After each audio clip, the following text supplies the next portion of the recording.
فساد القبیلات فاسقہم، قبیلے کا سردار سب سے فاسق اور بدتر شخص ہوگا۔ خاندان کا، قبیلے کا، برادری کا وہی سربراہ ہوگا، وہی قائد ہوگا، وہی لیڈر ہوگا، وہی پنچ ہوگا جو جتنا بڑا غنڈہ اور جتنا بڑا بدماش ہے اس کو ہی جو ہے وہ سرپرستی جائے گی۔ شرافت نام کی چیز ہی باقی نہیں رہے گی۔ شرافت کے بل بوتے پہ آگے نہ کوئی سیاست میں آ سکے گا، نہ کوئی خاندان میں آگے آ سکے گا۔ بلکہ اب تو حال ہی ہوا کہ ہماری محافل اور آراس کے اندر بھی جو مہمان خصوصی رکھے جاتے ہیں وہ بھی اس اعتبار سے نہیں رکھے جاتے کہ متقی شخص تلاش کرو جس کو مسند صدارت پہ اٹھایا جائے، جس کو مہمان خصوصی رکھا جائے۔ اس میں بھی یہ دیکھا جاتا ہے کہ کس کا اثر معاشرے کے اندر زیادہ ہے، چاہے وہ اثر و رسوخ اس نے منشیات فروخت کر کے ہی حاصل کیا ہو، کس کی دولت زیادہ ہے، چاہے اس نے وہ دولت لوگوں کا خون نچوڑ کے حاصل کی ہو، وہی مہمان خصوصی ہوتا ہے محفل نعت میں، چونکہ وہ پیسے زیادہ پھینک سکتا ہے۔ اور ایک غریب آدمی جو کہ تہجد کی نماز پڑھنے کا بھی عادی ہے، اس کو جوتیوں پہ جگہ ملتی ہے۔ اس کا قصور صرف یہ ہے کہ وہ غریب ہے اور اس کے پاس حرام کی کمائی نہیں ہے۔ یہ حضور علیہ السلام نے نشانی فرمائی اور جو آج ہم اپنی آنکھوں سے دیکھ رہے ہیں۔ وَسَادَ الْقَبِيلَةُ فَاسِقُهُمْ، قبیلے کا سردار جو ہے وہ بدتر اور فاسق شخص ہوگا۔ وَقَانَ زَعِيمُ الْقَوْمِ أَرْذَلَهُمْ، اور قوم کا جو سردار ہوگا وہ قوم کا کمینہ ترین شخص ہوگا، یعنی قوم کا جو سب سے کمینہ شخص ہوگا وہ سب سے اونچی والی مسند پہ بیٹھا ہوگا۔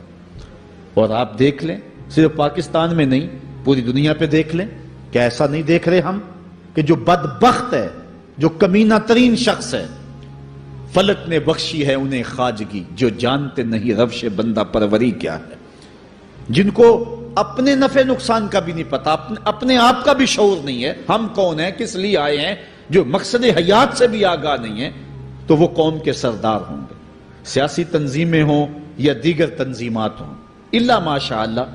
اکثر حال یہی ہے جو اللہ کے محبوب علیہ السلام نے بیان فرمایا، جہاں کہیں بھی شرافت، نجابت اور اچھے لوگوں کو برتری ہے، آہستہ آہستہ وہ کم ہوتی چلی جائے گی۔ اور یہی ہوگا سارے کا سارا نظام، جب قیامت آئے گی تو یہی ہوگا کہ جتنا برا شخص ہوگا، جتنا کرپٹ شخص ہوگا، جتنا ظالم شخص ہوگا، جتنا ڈاکو، لٹیرا اور انتہائی کمینہ صفت شخص ہوگا، وہی جو ہے وہ قوموں کا سردار ہوگا۔ وَأُكْرِمَ الرَّجُلُ مَخَافَةَ شَرِّهِ، اور آدمی کی عزت اس کی شر سے بچنے کے لیے کی جائے گی۔ فلاں بندے سے اگر تعلقات قائم نہ رکھے تو ہمیں نقصان پہنچائے گا۔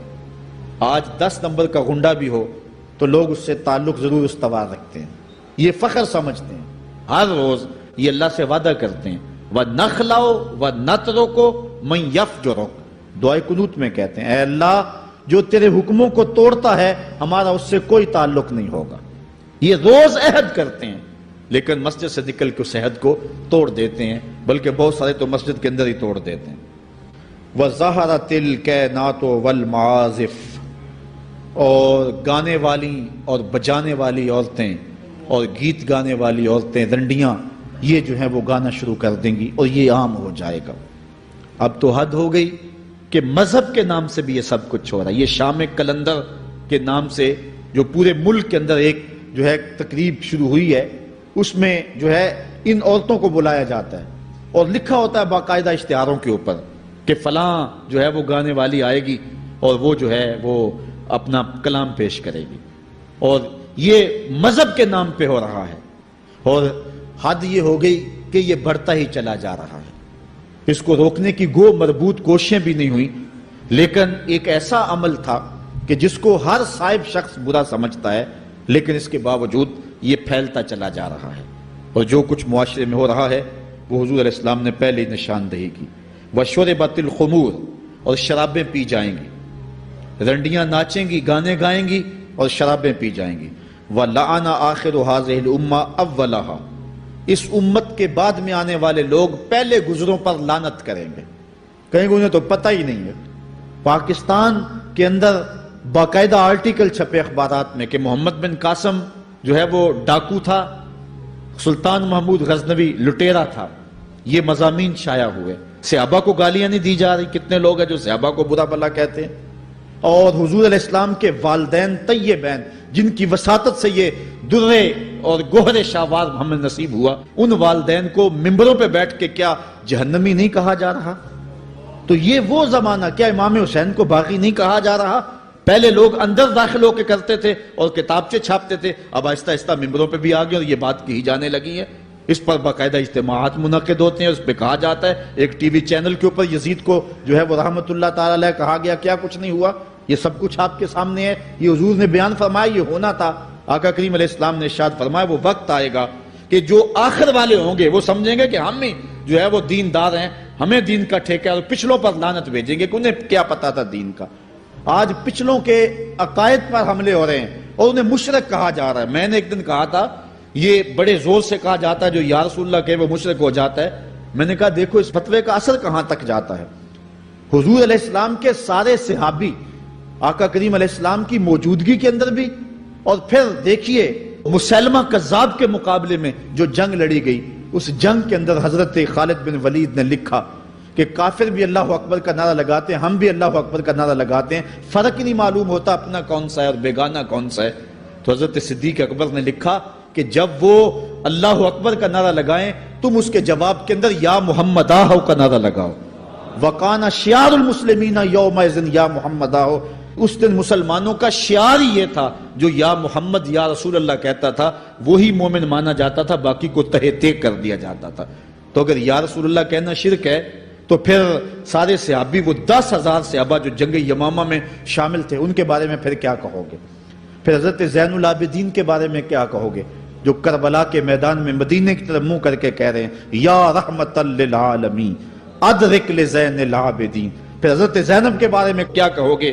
یا محمد آہو یا محمد آہو ھذا حسین مزمل بالدماء، جو کربلا میں کھڑا ہو کے کہہ رہی ہیں اے میرے نانا حضور، اے محمد عربی، آپ کے حسین کو دیکھو خون میں نہا گیا ہوا ہے۔ تو پھر کیا یہ فتویٰ تمہارا کہاں تک پہنچے گا؟ نہ صحابہ بچیں گے، نہ اہل بیت بچیں گے، اور نہ اولیاء امت بچیں گے، جنہوں نے کہا تھا یا رسول اللہ انظر حالنا یا حبیب اللہ اسمع قالنا۔ تو یہ قیامت کی نشانیاں ہیں کہ اگلے جو ہیں وہ پچھلوں پر لعنتیں بھیجیں گے، ان کو برا بلا کہیں گے، صحابہ کو گالیاں، اہل بیت کو گالیاں، نواسب میں کیا کچھ نہیں کیا ہے۔ اور آج بھی جو دنیا کے اوپر ناسبی ہیں وہ اہل بیت کے بارے میں کیا کیا زبان استعمال نہیں کرتے، حضور کے والدین کے بارے کیا کچھ نہیں کہا جاتا۔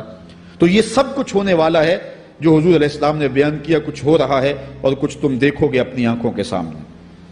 پھر ارشاد فرمایا فَارْتَقِبُوا عِنْدَ ذَلِكَ رِيحًا حَمْرَاءَ وَزَلْزَلَةً وَخَسْفًا وَمَسْخًا وَقَذْفًا وَآيَاتٍ تُتَابِعُ كَنِظَامٍ قُطِعَ سِلْكُهُ فَتُتَابِعُ۔